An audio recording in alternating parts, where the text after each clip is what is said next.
नमस्कार, एक बार फिर से आप सभी का स्वागत है। इस वीडियो के माध्यम से मैं बहुत यूजफुल जानकारी आप लोगों के साथ शेयर करने वाली हूं, जो पति और पत्नी दोनों के लिए बहुत यूजफुल है। काफी सारे लोगों का सवाल था कि हिंदू विवाह अधिनियम में ऐसे कौन कौन से आधार हैं जिसके ग्राउंड पर पति या पत्नी दोनों में से कोई भी तलाक की मांग कर सकता है। तलाक दो तरह के होते हैं, म्यूचुअल डाइवोर्स और कॉन्टेस्टेड डाइवोर्स।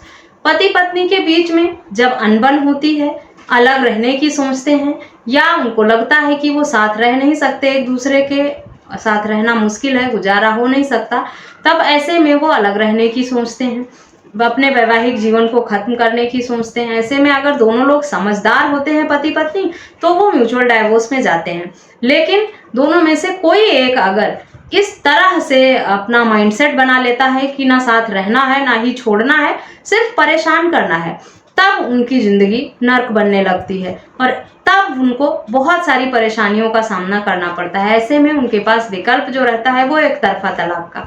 एक तरफा तलाक के लिए भी बहुत सारे ग्राउंड दिए गए हैं। अगर आप बातों को समझकर सही तरीके से तलाक फाइल करते हैं और सबूतों के साथ, ग्राउंड के साथ, तब आपको एक तरफा तलाक भी आसानी से मिल जाता है।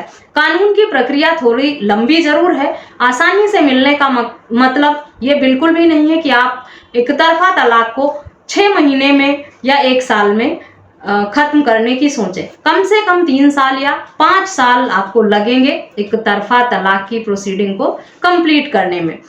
इस वीडियो के माध्यम से मैं कुछ ऐसे ग्राउंड बताऊंगी जिनके आधार पर आप अपने पार्टनर से एक तरफा तलाक मांग सकते हैं, और ये सारे ग्राउंड बहुत ही स्ट्रांग हैं।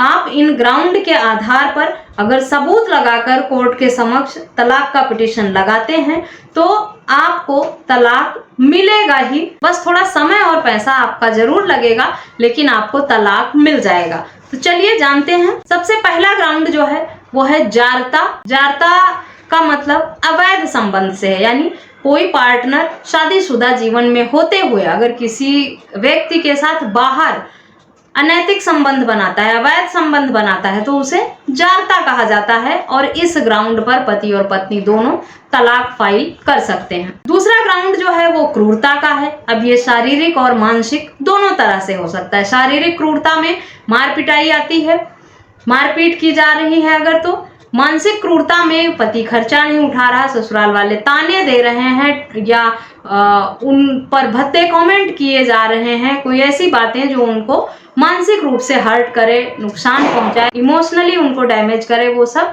मानसिक क्रूरता में आता है। 2 साल से अधिक समय हो गया है अगर बिना कारण के पार्टनर अलग रह रहा है, उनके बीच में पति पत्नी का संबंध नहीं है, तो ये परित्याग माना जाता है और इस आधार पर भी पार्टनर तलाक पाने का हकदार है। धर्म परिवर्तन कर लिया है अगर आपके पार्टनर ने, या संन्यास ले लिया है, कहीं मंदिर मस्जिद में जाकर रहने लगा है, पूजा पाठ करने लगा है, उसने पारिवारिक जीवन का त्याग कर दिया है, सांसारिक जीवन का त्याग कर दिया है, तब इस आधार पर भी स्ट्रॉन्ग ग्राउंड बन जाता है तलाक लेने का। कोढ़ या कुष्ठ रोग या फिर कोई ऐसा यौन संक्रमित रोग जिससे जीवन को खतरा हो, इस तरह की कोई बीमारी है, तब भी आप तलाक ले सकते हैं। 7 साल से अधिक समय हो गया हो, आपका पार्टनर लापता हो, उसकी कोई सूचना ना मिली हो, कोई सूचना ना मिल रही हो, आपने पुलिस रिपोर्ट भी दर्ज कराई हो, पुलिस ने ढूंढने का पूरा प्रयास किया हो, फिर भी 7 साल से अधिक समय बीत गया है, आपके पार्टनर का कुछ पता नहीं चल रहा है, ये भी एक स्ट्रॉन्ग ग्राउंड बन जाता है। पत्नी दोनों ने जुडिशियल सेपरेशन ले लिया है या 1 साल से अधिक समय हो गया है उन्हें अलग रहते हुए, या जुडिशियल सेपरेशन लिए हुए उन्हें 1 साल से अधिक समय हो गया और उसके बाद वो दोनों साथ नहीं रहे हैं, उनके बीच में पति पत्नी का कोई संबंध नहीं रहा है, तो ये ग्राउंड भी बन जाता है। जुडिशियल सेपरेशन के आधार पर आप बाद में तलाक भी फाइल कर सकते हैं कि हम कानूनी रूप से अलग रह रहे हैं इतने समय से और हमारे बीच में फिर से संबंध बनने की, साथ रहने की कोई गुंजाइश नहीं है, इसलिए इस रिश्ते को खत्म किया जाए कानूनी रूप से। इसके साथ ही साथ सेक्शन 9 का फैसला भी अगर आपके हक में हो गया है, उसके बाद भी आपका वैवाहिक जीवन बसा नहीं है, आप पति पत्नी साथ नहीं रह रहे हैं, चाहे पति के हक में हुआ है या पत्नी के। कई बार होता है पति कहता है साथ रखना है, सेक्शन 9 का मामला दर्ज कराता है, पति के हक में फैसला भी हो जाता है, पत्नी आकर रहती ही नहीं है। वो यही जिद रहती है, मुझे साथ नहीं रहना, मुझे मेंटेनेंस चाहिए, मुझे एलिमनी चाहिए, मैं अलग रहूंगी, मैं अपनी ज़िंदगी अपने हिसाब से जीऊँगी और मुझे पति के साथ नहीं रहना, मुझे घर नहीं बसाना। ऐसे केसेस में भी सेक्शन 9 का फैसला अगर पति के हक में है और 1 साल बीत गया है, पत्नी वापस नहीं आई है रहने, तब स्ट्रांग ग्राउंड बन गया है कि पति तलाक फाइल कर दे और उसके हक में तलाक का फैसला हो भी जाएगा। बहुत सारे जजमेंट ऐसे आए हैं जिस पर मैंने ऑलरेडी वीडियो बना रखी है, जिसमें जुडिशियल सेपरेशन और सेक्शन 9 का मामला पति के हक में था, उसी आधार पर उसे तलाक मिल गया है। अगर 1 साल तक डिसीजन होने के बाद भी पार्टनर वापस नहीं आया है साथ रहने तो ये कुछ ग्राउंड हैं। इसके साथ ही साथ पत्नी हो या पति, अगर वो बार बार शारीरिक संबंध बनाने से मना करे, 1 बार 2 बार तो आप कह सकते हैं कि उसका मन नहीं है या उसकी तबीयत ठीक नहीं है या कुछ मेंटल इलनेस है, किसी भी हेल्थ प्रॉब्लम की वजह से वो अवॉइड कर रहा है आपका पार्टनर या इग्नोर कर रहा है या मना कर दे, वो अलग बात है। लेकिन बार बार दूसरे पार्टनर की इच्छा जताने के बाद भी अगर आपका पार्टनर सेक्सुअल रिलेशन बनाने से मना कर दे तो ये भी तलाक लेने का एक स्ट्रॉन्ग ग्राउंड बनता है। तो इस वीडियो के माध्यम से मैंने कुछ ऐसे स्ट्रॉन्ग ग्राउंड बताए हैं जिनके आधार पर आप तलाक ले सकते हैं और आपको तलाक मिल भी जाएगा। बस करना क्या होगा, जो भी ग्राउंड हैं इनको प्रूफ करने के लिए आपको कुछ सपोर्टिव डॉक्यूमेंट देने होंगे, यानी जिस भी आधार पर आप तलाक फाइल कर रहे हैं उसके लिए आपको प्रूफ देना होगा कोर्ट में।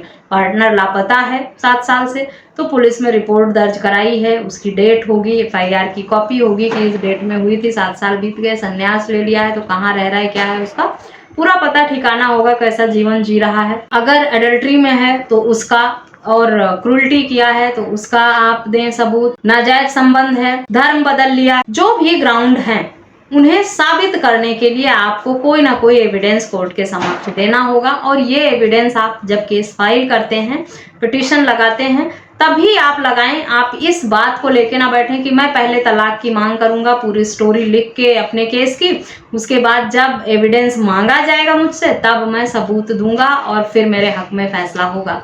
आप जिस भी आधार पर तलाक लेना चाह रहे हो उसका सबूत साथ में लगाकर अपनी तलाक की याचिका कोर्ट के समक्ष रखें और आपको तलाक जरूर मिलेगा।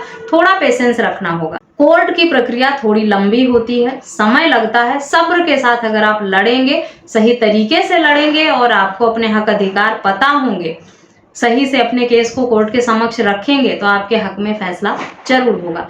इस वीडियो में बस इतना ही, मिलते हैं नेक्स्ट वीडियो में, तब तक के लिए थैंक यू एंड बाय।